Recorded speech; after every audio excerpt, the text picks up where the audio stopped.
Hello বন্ধুরা, good morning সবাইকে। আজকে হলো সানডে, আর সানডে সকালের ব্রেকফাস্টে বানালাম আলুর তরকারি আর গরম গরম ফুলকো লুচি, আর সাথে আছে শশা। তো গাছ থেকে শশা পেড়ে নিল, শশাটা বেশ বড় হয়েছে। তারপর এইদিকে শশা কুচি দিয়ে তরকারির উপরে দিয়ে দিলাম, বেশ ভালো লাগে খেতে। আর এদিকে দুপুরবেলা হয়ে গেছে আর গরমটাও বেশ পড়েছে। এদিকে দই এনেছে, দই দিয়ে এখন দইয়ের ঘোল বানালো। তারপর আমি 1 কাপ দইয়ের ঘোল ঘটঘট করে খেয়ে নিলাম। তারপর আমি এদিকে রান্নাঘরে চলে আসলাম। রান্নাঘরে আমি ভেন্ডি ভাজাটা বসিয়ে দিয়েছি। এদিকে দিদা তিতার ডাল করেছে আর নিরামিষ সবজি পুঁই শাক। তো ভেন্ডি ভাজাটা করে নিলাম।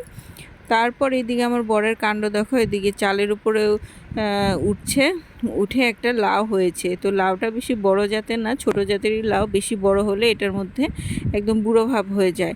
তো দেন আমি এখন ঘরটা মুছে নিলাম, ঘর মুছে তারপর এখন খেতে বসেছি আমরা।